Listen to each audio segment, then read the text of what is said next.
शहंशाह Najaf आगे बस औज़ुबिल्लाहि मिनश्शैतानिर्रजीम बिस्मिल्लाहिर्रहमानिर्रहीम अल्हम्दुलिल्लाहि रब्बिल आलमीन वस्सलातु वस्सलामु व तहियतुल वल इकराम अना मान इख्तारल्लाहु शहीदुल अंबिया व मुस्कातिल ज़िया व किताबुल हादी व नूरुल वादी व हिजतुत तैयबा मौलाना सक़लैन जद्दुल हसन वल हुसैन अबुल क़ासिम मोहम्मद अल्लाहुम्मा सल्लि अला मुहम्मद व आलि मुहम्मद अम्मा बाद क़ाल अमीरुल मोमिनीन। इज़ानिमन, आज मैंने आपके लिए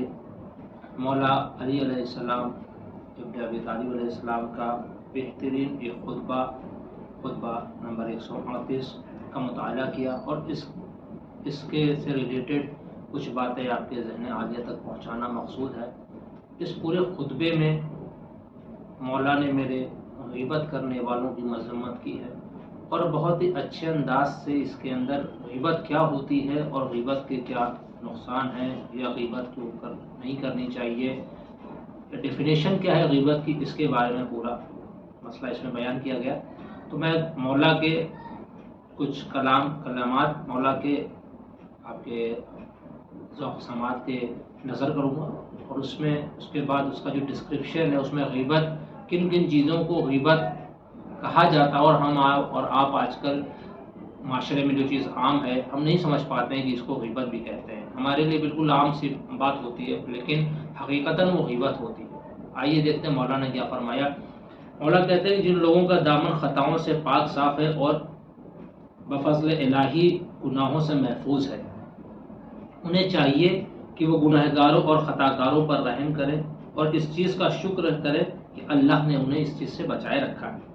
उन पर गालिब और दूसरों को ऐब उछालने से बाज आए, न कि वो ऐब लगाने वाला अपने किसी भाई के पीठ पीछे बुराई करे और उसके ऐब को बयान करे और उसको परेशान करे। ये आखिर खुदा की उस पर्दा पोशी को क्यों नहीं याद करता कि उसने खुद उसके लिए ऐसे गुनाहों पर उसकी पर्दा पोशी कर रखी है कि जिस गुनाहों को अगर साबित कर दिया जाए तो वो गुनाह से उसकी ज़िंदगी हराम हो सकती है।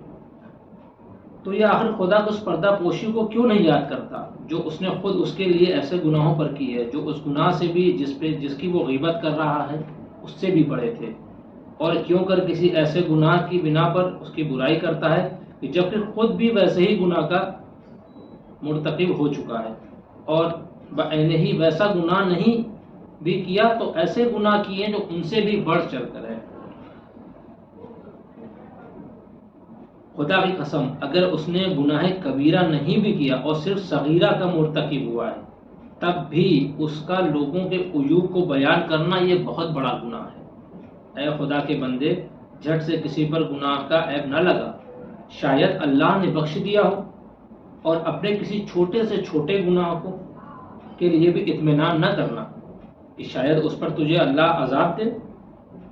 लिहाजा तुम में से जो शख्स किसी दूसरे के उयूब को जानता हो उसके इजहार से बाज रहना चाहिए, उस इल्म की वजह से कि जो खुद उसे अपने गुनाहों के बारे में है, और इस अम्र का शुक्र करे कि अल्लाह ने उन चीज़ों से महफूज रखा है कि जिनमें दूसरे मुब्तला हैं किसी और तरफ उसे मुतवज्जे न होने दें। अब रसूलुल्लाह का एक रवायत के हिसाब से आगे क्या है, परिभाषा क्या है ग़ीबत की। ग़ीबत की तारीफ ये है कि किसी बरादर मोमिन के ऐब को, बुराई के लिए उसको इस तरह से बेनकाब करना कि उसके लिए वो दिल आज़ारी का सबब बन जाए, और ये इजहार ज़बान से हो या नकल उतारने से, इशारे से या किनाया करने से या किसी भी तरह से देखा या सुना उस चीज़ को बयान करे। और बाज़ लोग तो इसी को समझते हैं जो गलत है और खिलाफ वाक़या हो। लोग अक्सर ये कहते हैं कि हमने भाई जो देखा जो सुना वही हमने एज इट इज़ बयान कर दिया, इसमें ग़ीबत क्या। हालांकि यही ग़ीबत है, आपने किसी की बुराई को सुना देखा और उसको वैसे ही बयान कर दिया, ये ग़ीबत है। अगर कोई बुराई किसी में पाई ही नहीं जाती, आपने वो बयान कर दिया तो वो ग़ीबत नहीं होती, उसे बुहतान कहते हैं। तो बुहतान एक बहुत बड़ी बुराई है और ग़ीबत भी बहुत बड़ी बुराई है। आइए 12 बातें, 12 में से चंद बातों को बस आपके पेश नज़र करना है कि कौन सी वो चंद बातें हैं जिन्हें हम और आप अपने आम माशरे में ग़ीबत नहीं समझते हैं, लेकिन हकीकतन वो ऐन ग़ीबत है। کیا ہے؟ ایک نمبر پہ کیا ہے؟ کسی کی ہنسی اڑانے اور اسے نیچا یا ہلکا دکھانے کے لیے، کسی کو ڈیمورلائز کر دینا۔ آج کے زمانے میں بہت عام بات ہے، کسی کو کوئی بھی اٹھتا اور اسے کسی علم کے بنیاد پر یا کسی بھی ایسے مسئلے پر جو اس میں نہیں پایا جاتا ہے یا اس کی برائی کوئی پائی جاتی، کسی بھی مسئلے پہ اس کو نیچا دکھاتا اور حقیر سمجھتا ہے۔ لوگوں کو ہنسانے اور اپنی زندہ دلی اور خوش طبیعت کا مظاہرہ کرنے میں، لوگوں کو ہنسانے کے چکر میں آدمی سامنے والے کی غیبت کر دیتا ہے، اس کی برائیوں کو اظہار کر دیتا ہے، اس کی نقل اتارتا ہے۔ یہ اکثر سے بیشتر ہمارے معاشرے میں دیکھا جاتا ہے۔ تیسرا پوائنٹ کیا ہے؟ غیظ و غضب کے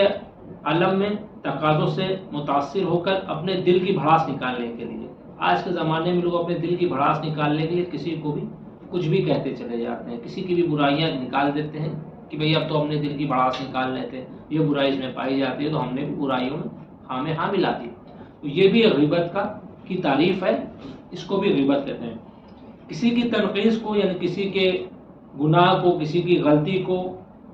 اس سے اپنے آپ کو بڑا دکھانے کے لیے، یعنی اس کے اندر تو اس نے یہ گناہ کر دی، میں نے تو یہ کام نہیں کیا ہے، یعنی میں اس سے بڑا ہوں، میں اس سے زیادہ تقوی والا ہوں، اس نے تو یہ کام کر دیا۔ اپنے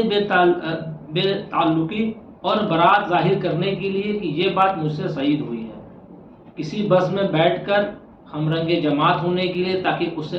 اجنبیت نہ برتی جائے۔ ہاں یہ بہت عام سی بات ہو گئی کہ اکثر لوگ کیا کرتے ہیں، یہاں 4 لوگ جمع ہوتے ہیں اور وہ اگر 3 آدمی غیبت کر رہے ہیں تو چوتھا بھی اس میں شامل ہو جاتا ہے، اس لیے ہو جاتا ہے کہ اس کو ایسا نہ لگے کہ میں ان کے گروپ کا یا گروپ کا حصہ نہیں ہوں، وہ بھی ساتھ ہی ساتھ میں کسی نہ کسی پوائنٹ پہ آ کر کسی نہ کسی کی غیبت کرنا شروع کر دیتا ہے اور اس کے عیب کو بیان کرنا شروع کر دیتا ہے، اپنے کسی ہم پیشہ رقیب کی سرد بازاری کرنے کے لیے، کسی رئیس کی بارگاہ میں تقرب حاصل کرنے کے لیے کہ جہاں بڑے لوگ بیٹھے ہیں، پیسے والے بیٹھے ہیں، وہاں برائیاں چل رہی ہیں، آپ بھی بیٹھ گئے اور بیٹھنے کے بعد کیا ہوتا ہے، وہاں پہ بھی برائیاں سٹارٹ کر دی جاتی ہیں۔ کسی بری بات پر غم و غصہ کا اظہار کرنے کے لیے اور اس کے مرتکب کا نام لے لینا۔ آگے بتاتے ہیں کہ البتہ چند صورت میں عیب گیری اور نقطہ چینی بھی غیبت میں شمار نہیں ہوتی ہے۔ مشورہ دینے کے موقع پر کسی کا کوئی عیب بیان کرنا غیبت نہیں، کیونکہ مشورے میں غلو زجر کی جائز نہیں ہے۔ اور کیا بات ہو سکتی ہے کہ اظہار تعجب کے لیے، مثلا اس طرح کہنا کہ مجھے حیرت ہے کہ فلاں شخص یہ کام کر رہا ہے، یعنی کسی کی برائی کوئی جان گیا ہے تو اس بیسس پہ اپنی اس کی برائی کو حیرت کے ساتھ پیش کر دینا، ارے آپ نے سنا، آپ کو پتا ہے فلاں انسان کے اندر تو یہ چیز پائی جاتی ہے۔ تو یہ ساری چیزیں ایسی ہیں جو انسان کو ہم اور آپ آج کل عام باتوں میں سمجھتے ہیں، مگر یہ کہیں نہ کہیں سے یہ غیبت کا حصہ بن جاتی ہے۔ اور مولا علی کا بھی قول ہے کہ اپنے مومن بھائی کی غیبت کرنا بالکل اسی طرح ہے کہ جیسے کسی جانور کا کچا یا اپنے بھائی کا کچا گوشت کھانا۔ تو ہم انسان ہیں، اللہ ہمیں ان چیزوں سے بچائے، غیبت سے دور رکھے۔ اور رہی بات بہتان کے سلسلے میں، تو بہتان کے سلسلے میں پروردگار فرماتا ہے کہ اگر آپ نے کسی کے اوپر زندہ یا مردہ پہ کسی نے کسی پہ بہتان لگایا تو آخرت کے دن وہ چیز ثابت کرنی پڑے گی،